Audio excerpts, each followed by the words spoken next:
camiseta que eu estou utilizando, ela está escrito no poder do Espírito Santo, né, no poder do Espírito, completaremos a missão. Então, nós temos uma missão a ser realizada, de fazer discípulos de todas as nações. Amém? Atos 8 fala que a extensão do Evangelho, ela deve ser aqui, ali, além, acolá. Deve ser em 4 áreas geográficas, simultaneamente. Que o poder do Espírito Santo é para testemunhar. Então, enquanto se está mais cheio do Espírito Santo, mais existe vontade e poder para testemunhar. Então, nós estamos projetando isso através da oração, através de algumas ações que teremos aí a curto, médio e longo prazo. Amém? E nesse momento, do momento missionário, nós vamos orar por essas 4 áreas. Jerusalém significa aonde nós estamos. Tá? Então, se aqui é o epicentro da obra missionária, e deve ser o epicentro da obra missionária, cada igreja local deve ser uma agência missionária. Então, a cidade de Jundiaí, que é uma cidade importante, que é uma das melhores cidades para se viver, conforme dados aí do próprio governo e de outras instituições, é uma cidade que carece do Evangelho. Às vezes a gente vê que tem várias igrejas, mas segundo um pastor que já está aqui há alguns anos, ele diz que está faltando igrejas sérias, igrejas que têm seriedade na palavra, aqui em Jundiaí. Então, nós vamos orar pela nossa cidade, a cidade onde essa igreja está, para que pessoas venham se converter ao Senhor Jesus Cristo. Amém? A outra oração nós vamos fazer pelo estado de São Paulo, que é Jerusalém, cidade, Judeia, que é o estado. Então, o estado de São Paulo também é um estado importante para a federação, é o maior estado em termos populacionais, de recursos financeiros também, de infraestrutura, mas que também carece do Evangelho. Então, nós vamos orar também pelo nosso estado. E nós vamos orar pelo nosso país, focado no Rio Grande do Sul. Todas as atenções estão voltadas ao Rio Grande do Sul por conta da tragédia. Antes o foco era o Nordeste por conta da seca, da situação das famílias, e hoje o foco está no Rio Grande do Sul. Sexta-feira agora, nessa próxima sexta-feira, eu estarei junto com uma caravana, nós vamos ir em um ônibus para o Rio Grande do Sul, na cidade de Eldorado do Sul. Não sei quantos irmãos conhecem, mas foi uma cidade bastante atingida. Então, já é a 5ª caravana que está indo, pelo menos desse grupo. Já se levou muitos donativos. Os irmãos perguntaram a respeito de levar algumas coisas. Não é possível. Então, o transporte está sendo feito por carretas. Ônibus é só mais os passageiros e a bagagem e alguma coisa muito essencial para se levando. Então, até no primeiro momento pensei, quem sabe a gente consegue levar alguma coisa. Eu trouxe cobertor e não dá para levar. Não. Tá. Porque vai levar o material essencial que vai ser utilizado pelas equipes. A gente vai levar alimentos, até para não onerar, obviamente, porque essa equipe aí de 50 pessoas vai precisar se alimentar. Então, a gente vai levar o alimento, inclusive, para as pessoas, né? Não muito, porque não cabe tanta coisa, mas também, principalmente, para a equipe que vai. Né? Então, tem equipamento de proteção individual, que precisa ser levado. Né? Então, a gente vai fazer um trabalho braçal. Já melhorou muito do quadro inicial. Né? No primeiro momento, parecia zona de guerra. Né? Pelo que me contaram. Eu estive lá agora para eu ter essa... Eu estava orando mesmo. Já os amigos que foram. Os amigos lá da cidade que vai.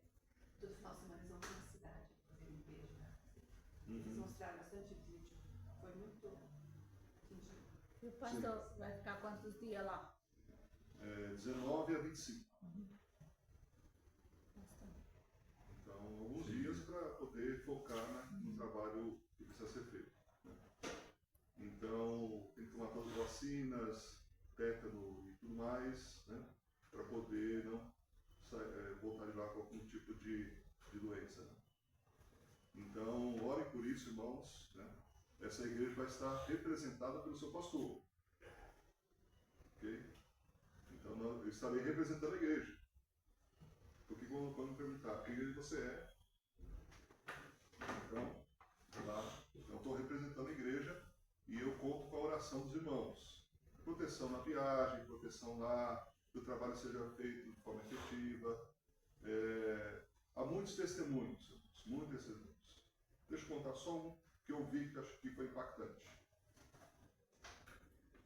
Quando se propôs a ajudar, a ajuda não é só para a igreja, não é só para os evangélicos. Você ajudou muita gente. E, inclusive, ajudou a mãe de santo.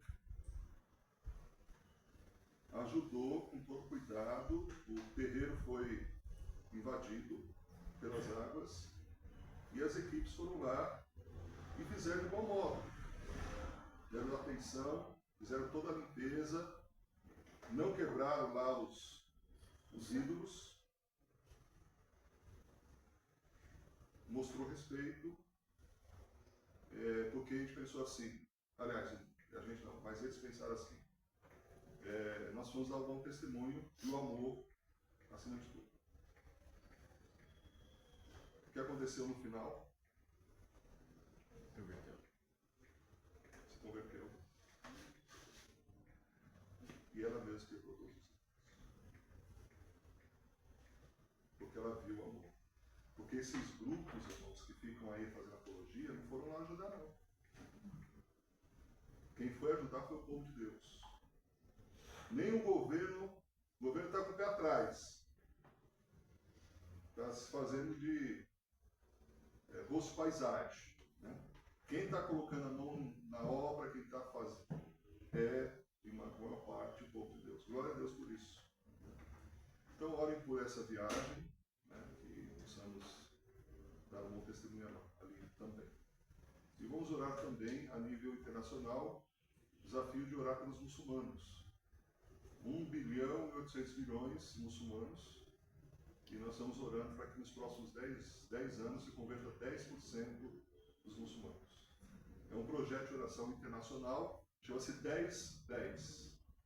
Em 10 anos, 10% dos muçulmanos convertendo a Cristo. Que já faz grande diferença.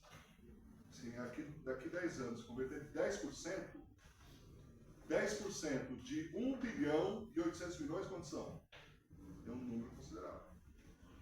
É uma coisa que a gente sabe que nenhuma organização pode fazer, só Deus. Isso já está acontecendo, irmãos.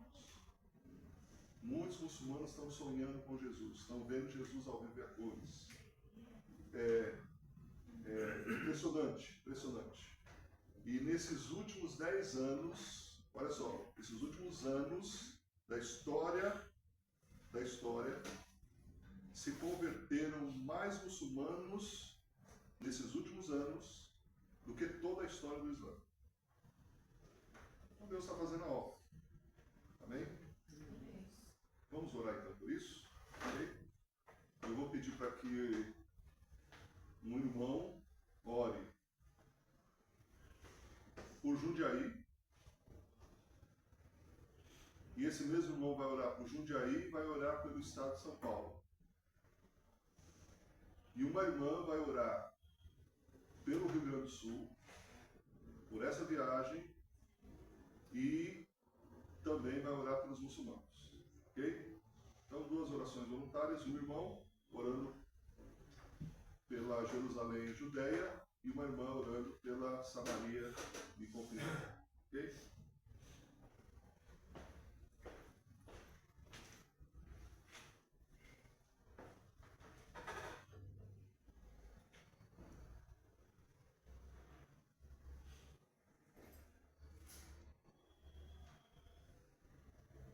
Senhor Deus, quero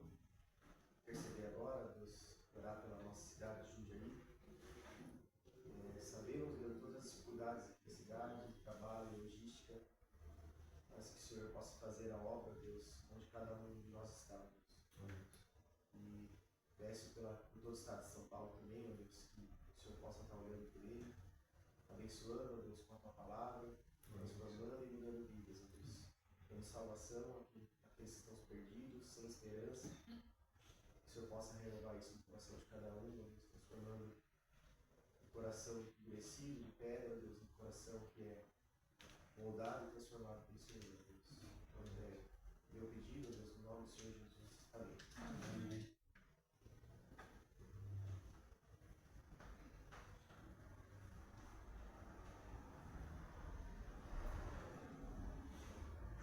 Senhor Deus, amado Pai, neste momento, Senhor, coloca em suas mãos, Senhor, a vida do pastor e de toda a caravana que vai para o Rio Grande do Sul. Senhor, que o Senhor esteja protegendo-os e que eles façam um bom trabalho lá, que eles consigam converter pessoas, Senhor. E oro também por todas as pessoas vítimas das enchentes, da devastação do Rio Grande do Sul, que eles venham conhecer o Senhor. Oro também, Senhor, pelo nosso país, Senhor, que o Senhor esteja dando sabedoria aos governantes, Senhor, e discernimento, Senhor, para que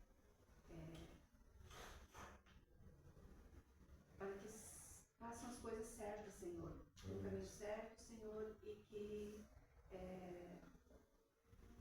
e oro também, Senhor, pelos muçulmanos, Senhor, que eles venham se converter, Senhor. Eu oro pelos missionários que vão convertê-los, Senhor. Amém. Que o Senhor consiga alcançar os corações, tocar o coração deles, não só deles, como de toda a nossa população mundial, Senhor. Que muitas pessoas estão no caminho errado, que o Senhor venha a tocar o coração de cada um, Senhor. Que os missionários possam levar a palavra e que eles consigam, Senhor, entender o seu caminho, Senhor. Eu oro em nome do seu Filho. Amém.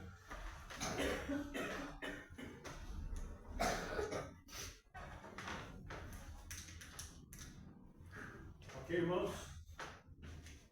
Vamos continuar? Colossenses 3. Nós vimos o versículo 18 e 19, agora o 20 e 21. E continua ainda a visualização da dedicação exclusiva a Cristo na vida da comunidade do Senhor e no senhorio na vida familiar. A família é o ambiente onde se forma o caráter através das provas da vida do lar, da onde devem nascer as qualidades apropriadas da liderança da igreja. Agora, quais são os fatores que contribuem para um lar sólido? Primeira questão: importância na autoridade espiritual. Ser respeitado por isso. Onde os filhos em tudo obedecei. Filhos, em tudo obedecei a vossos pais, pois fazê-lo é grato diante do Senhor. Quantos filhos temos aqui? Olha só. Obedecei a vossos pais. É grato diante do Senhor. Interessante que no meu tempo de jovem, você começava a questionar, tentar ter uma personalidade própria quando maior de idade. Hoje, qualquer franguinho já quer ser o cara, né? Qualquer mocinha já quer ser aquela mulher independente que a sociedade está mostrando. Interessante como essa é uma situação da independência feminina, né? Quando eu estava na faculdade, isso no século passado, eu me lembro de uma certa noite, de um intervalo, eu estava andando no corredor assim, e havia um grupo de senhorinhas. alunas, mulheres, 60 anos para frente. E uma conversando com a outra, falando alto, né? Sabe por que eu estou fazendo faculdade? Eu estou escutando. Porque eu não aguento mais meu marido em casa.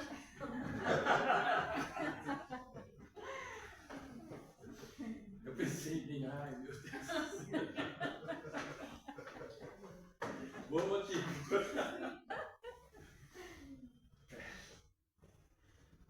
A importância da autoridade. Mesmo que já tenha passado a idade do pai herói. Que o sentimento do filho seja, eu já sou adulto. Salmo 127, verso 3. Salmo 127, versículo 3.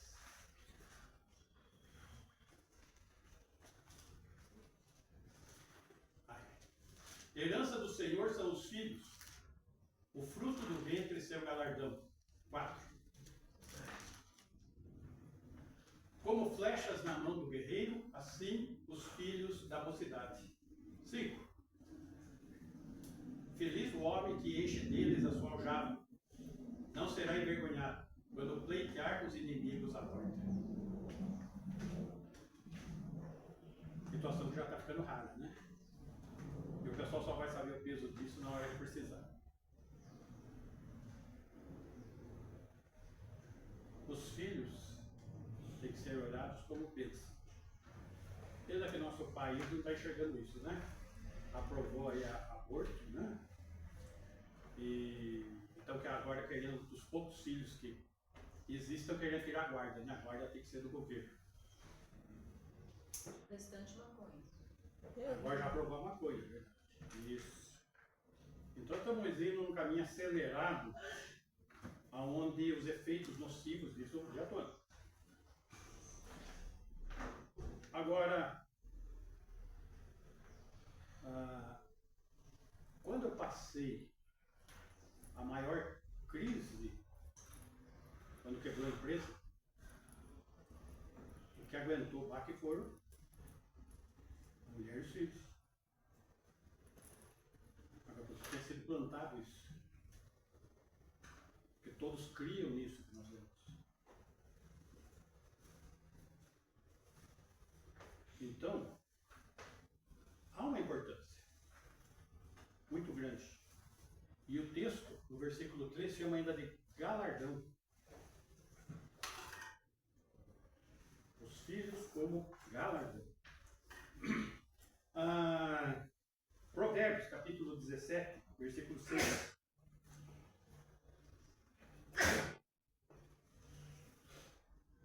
Provérbios 6. Coroa dos velhos são os filhos dos filhos, e a glória dos filhos são os pais.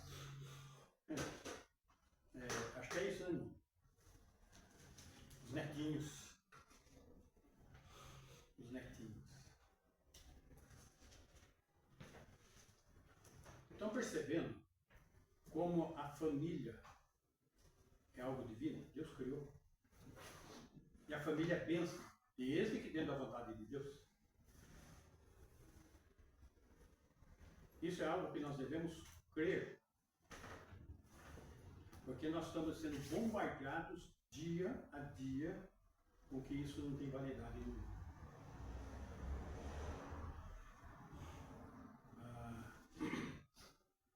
A Eva estava falando de alguém que estava onde, Eva? A senhora estava no ônibus. No eu vinha ônibus. do serviço e do Vilares para a Colônia, uma senhora entrou no ônibus e eu entrei e sentei do lado dela.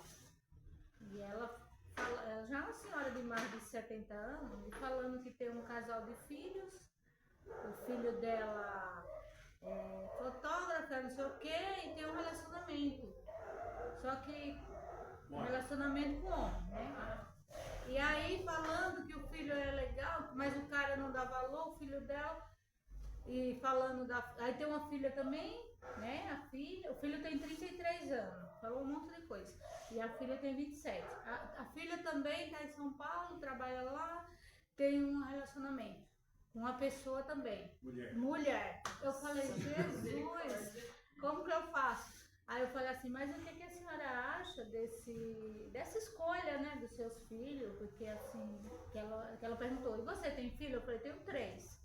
E eles são solteiros? Eu falei, não, tem 2 casadas, né? Aí até mostrei a foto da cara, eu falei, vocês são evangélicos? Eu falei, somos, a gente é cristão, né? E aí eu falando de Deus, falei, a gente agradece a Deus, né, quando os filhos estão encaminhados, né? Falando, né? Eu também falo, eu gosto de conversar, né? Tô dando a pessoa da brecha. E aí ela falando, né? Mas eu falei, então, mas só que pra Deus, assim, não é certo, né? Assim, esse relacionamento. Seu filho não tá dando certo porque às vezes não é. Aí ela falou assim, mas o importante é ser feliz, é ser o amor, não sei o que. Eu falei, então, mas o amor de Deus é diferente, não é esse amor, né? Aliás, nós estamos no governo do amor, né? Então, o amor de Deus é outro tipo. Então, assim, eu falei assim, você tem que orar pelo seu filho, né? Pela sua filha, né? A começar por ela, né? Por ela, né?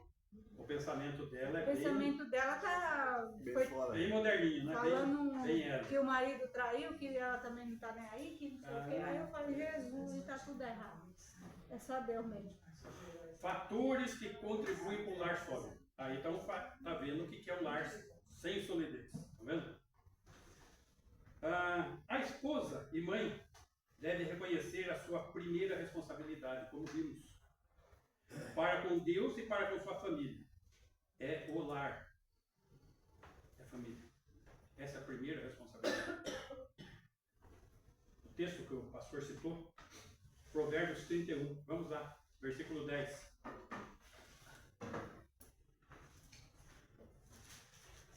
Mulher virtuosa, quem o achará? Quem achará? O seu valor muito excede de finas joias. 11. O coração do seu marido confia nela e não haverá falta de ganho. 12. Ela lhe faz bem e não mal todos os dias da sua vida. Então, primeira característica, essa mulher tem caráter. Tem um bom caráter. Segundo aspecto, versículo 13. Busca lã e linho e de bom grado trabalha com as mãos. 14. E como navio mercante, de longe traz o seu pão. 15. E ainda à noite, e já se levanta, e dá mantimento à sua casa e a tarefas às suas servas. 16. Examina uma propriedade e adquire-a. Planta uma vinha com as rendas do seu trabalho. 17. Cinge os lombos de força e fortalece os braços. 18. Ela percebe que o seu ganho é bom. A sua lâmpada não se apaga de noite. 19. Estende as mãos ao fuso, mãos que pegam na roca. Habilidosa, trabalhadora, administradora, do quê? Dos recursos da família. Dos recursos da família. No meu tempo de ginásio, eu me lembro que eu era um aluno diferenciado entre os outros. Como? Sempre com uma roupa da hora, sabe? Sempre bem vestido. Bem apresentado. Minha mãe tinha uma pequena indústria de fazer blusas de lã, camisetas, fazer uma série de coisas em casa. No fundo de casa, num quarto. E sempre ela fazia umas coisinhas diferentes para mim. Então eu percebia que eu ia sempre muito bem vestido. E sempre com coisas feitas pela minha própria. Porque era esse o pensamento. Falei para vocês, no tempo que eu fiquei desempregado, né? Quem tocou a casa foi a Maria. E a Renata cozinhando, né? Cozinhando e vendendo as coisas. É isso aí. Estrutura familiar. Né? Quando não me faltava dinheiro para pagar empregado, a equipe era dos nossos. Para trabalhar. Então, mas por que isso deu certo? Porque isso funcionou no momento da necessidade. Estávamos em Cristo. Porque normalmente, quando se cria uma dificuldade financeira, a primeira coisa que acontece é um divórcio. O marido não está cumprindo o seu papel sustentador. Então, até logo, vai ver. Né? Esse é o mundo. Não podemos ser o mundo. Nós somos do Senhor. Versículo 20. Abra a mão ao aflito e ainda estende ao necessitado. Generosidade. A gente está falando às vezes de ganho, mas não é aquele ganho mesquinho. É um ganho com mão aberta. Generosidade. Não podemos perder essa perspectiva também. Versículo 21. No tocante à sua casa, não teme a neve, pois todos andam vestidos de lã escarlate. 22. Faz para si cobertas, veste-se de linho fino e de púrpura. Então, esse tipo de mulher, ela zela pelo bem-estar no lar. Pelo cuidado. Versículo 27. Atende o mandamento da sua casa e não come o pão da preguiça. 28. Levantam-se seus filhos e lhe chamam ditosa. Seu marido a louva dizendo, 29, muitas mulheres procedem virtuosamente, mas tu a todas sobrepujas. Ela não poupa esforço e é reconhecida por isso. Versículo 30. Enganosa é a graça e vã a formosura, mas a mulher que teme ao Senhor, essa será louvada. 31. Dai-lhe do fruto das suas mãos, e de público a louvarão as suas obras.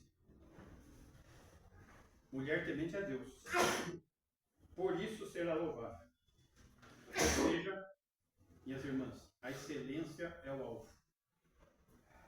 Para a glória de Deus. Para a glória de Deus. Obediência aos pais é o terceiro ponto. Para contribuir para um lar sólido. Um lar sólido é necessário dois princípios: autoridade e obediência. Autoridade, Mateus 7, 29. Mateus 7, 29. Porque ele as ensinava como que tem autoridade e não como os escribas. O Senhor tinha autoridade inerente. Assim é o ensino do rei. Vamos ver esse contexto, versículo 28.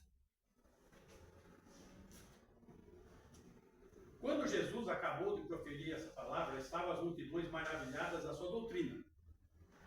29. Porque ele as ensinava, as doutrinas, como quem tem autoridade, e não como os escribas, que falavam e não viviam. 30.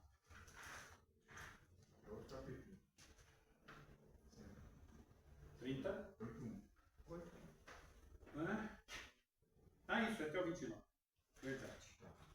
Eu achei que tinha mais. Então, essa autoridade é inerente. Ou seja, essa autoridade de justiça do rei é a prioridade sobre a autoridade de Cristo, dentro daquele contexto. E ele coloca duas ilustrações para isso. Primeira ilustração, no versículo 13. Entrai pela porta estreita, larga é a porta, espaçoso o caminho que conduz para a perdição, e são muitos os que entram por ela. 14. Porque estreita é a porta, é apertado o caminho que conduz para a vida, e são poucos os que acertam com ela. Então, essa questão de autoridade e obediência demonstra que existem dois caminhos diante de nós. O caminho das multidões, que não trata da salvação, mas de falhar em viver a propósito, ou o propósito de sua existência. E com isso perderá o melhor que Deus tem para você. Uma coisa que eu tenho visto, muitos lares desfeitos, é porque os cônjuges querem ser o melhor profissional. Galgar postos. Só que melhores profissionais, a profissão dele está em primeiro lugar. Não Deus e nem a família. Aí você começa a ver os profissionais ou não casados, ou separados, ou seja, um lar não resiste. Dois caminhos. Ou o caminho de Cristo. E o caminho de Cristo é necessário o quê? Fé, disciplina, perseverança. E é uma vida difícil. O caminho é estreito, apertado, mas vale a pena viver. Por quê? Para não perder o que Deus tem de melhor para você. O que Deus tem de melhor para você está exatamente no caminho estreito. No caminho apertado. Ali está o melhor. Dois caminhos. Pergunta: você tem autoridade? Você aspira o senhorio de Jesus na sua vida?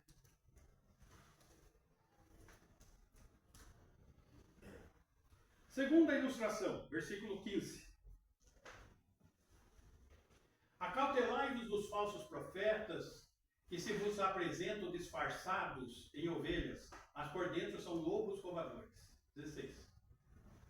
Pelos seus frutos os conhecereis. Colhem-se porventura uvas dos espinheiros ou figos dos abrolhos? 17.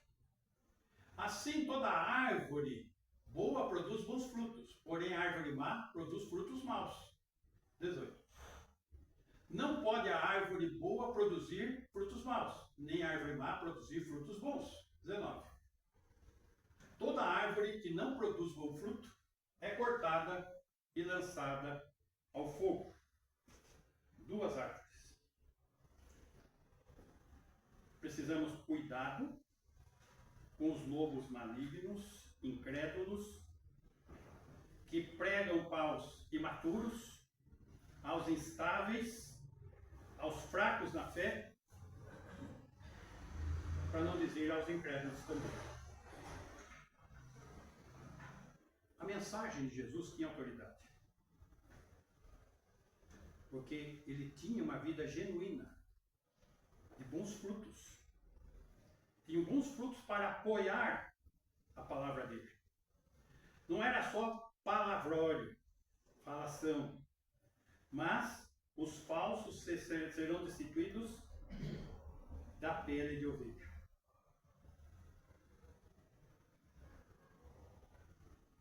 O seu cristianismo é verdadeiro?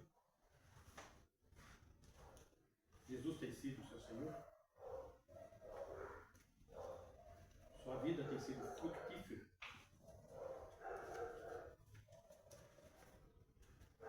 Uma coisa que eu tenho batido bastante lá em Minas é isso. Lá eu tenho sido claro com a congregação. Se não é este tipo de vida, se não é isso que estão vindo buscar na igreja, não precisam vir na igreja. Eu tenho convidado o pessoal a ir embora. Quem não está satisfeito, procure satisfação no outro. Ele falava isso. E tenho sido claro, pessoal. Aqui não é um clube.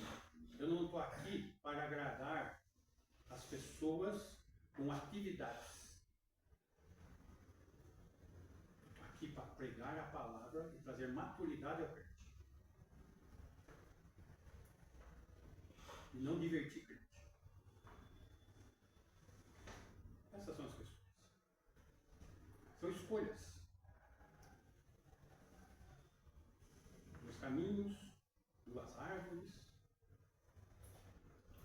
trabalhando com a questão, eu tenho autoridade nisso ou não? O Senhor tem sido Senhor da minha vida ou não? Quando uns não aceitam, eles não frequentam mesmo. Olha, por incrível que pareça, Eles ouvem e veem. a maioria está começando a dar ouvido. Tem uma minoria ainda rebelde, sabe? Mas normal. Mas está E aí comigo. você está sendo bem direto com eles. Se Desse jeito que eu falei vem, agora. você está sendo bem direto com eles. Exatamente. Versículo 24. Continua a ilustração. Todo aquele, pois, que ouve essas minhas palavras e as pratica, será comparado a um homem prudente que edificou a sua casa sobre a rocha. 24. 25. E caiu a chuva, transbordaram os rios, sopraram os ventos e deram com ímpeto contra aquela casa, que não caiu, porque foi edificada sobre a rocha. 26. E todo aquele que ouve essas minhas palavras e não as pratica, será comparado a um homem insensato que edificou a sua casa sobre a areia. 27.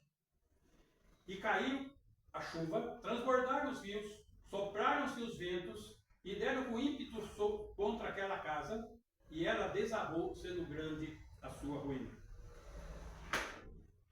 Você aspira ao senhorio de Cristo no seu lar? Notem que a ênfase está na obediência. Não é suficiente apenas ouvir a palavra, como aconteceu aí. Mas é necessário colocá-la em prática.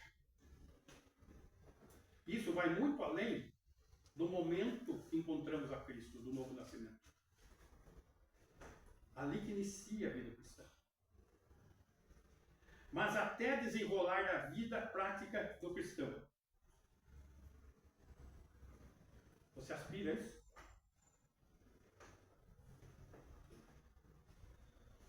Filhos, a obediência aos pais é parte das obrigações dos filhos. Para com Cristo.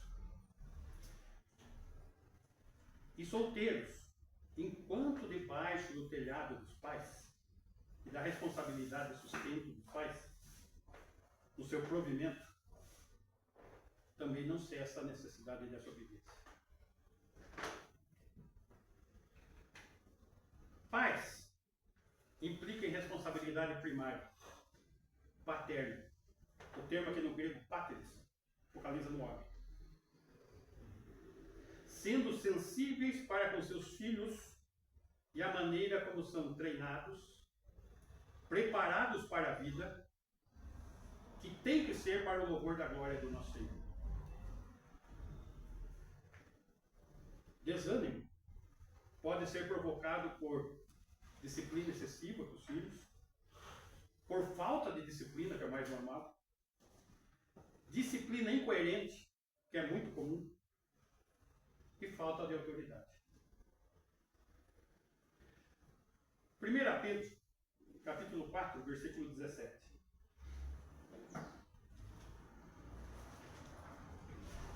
Porque a ocasião de começar o juízo pela casa de Deus é chegada. Ora, se primeiro vem por nós, qual será o fim daqueles que não obedecem ao Evangelho de Deus? 18. E se é com dificuldade que o justo é salvo, onde vai comparecer o ímpio? Sim, o pecador. É uma questão de ocasião. A ocasião, quando é? O versículo 17? Agora. Agora quando? Agora, no período da igreja. Nós precisamos ter lares fortalecidos. Porque o julgamento começa pelos nossos lares, e não pelo lar da igreja. Qual será o fim daqueles que não obedecem ao Evangelho? Se cristãos sofrem agora por fazer o bem, o que será o sofrimento dos ímpios por seus atos perversos? Essa é a pergunta. Se é com dificuldade que o justo é salvo, nós temos então dois caminhos. 2 árvores, 2 casas. E do ponto de vista de Deus, a salvação foi comprada pelo Altíssimo. Do homem, esforçai-vos por entrar pela porta estreita. Diante disso, qual será o destino do impenitente? Atos, capítulo 14, versículo 8.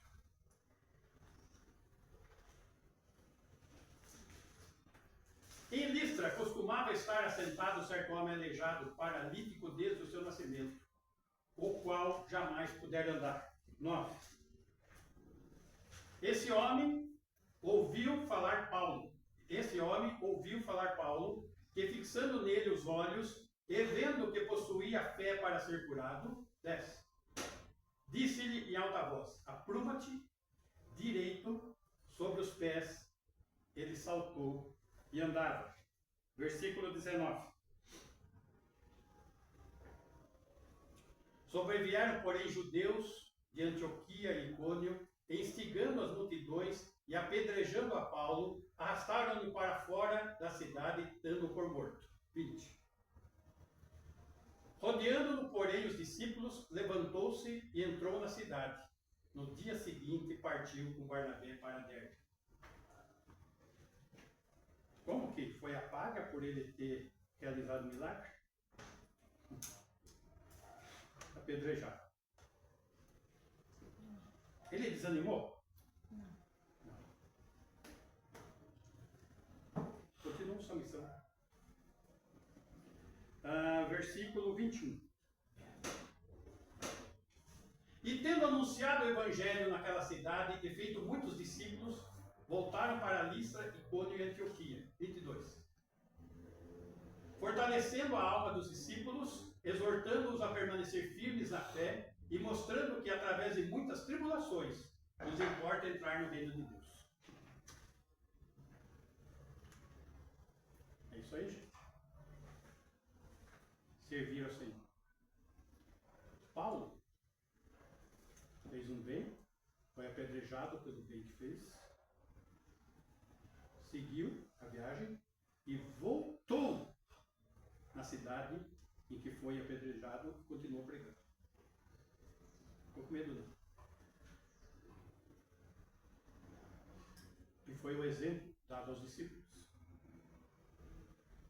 Esse é o caminho. Esse é o caminho que Deus tem para nós, caminho abençoado.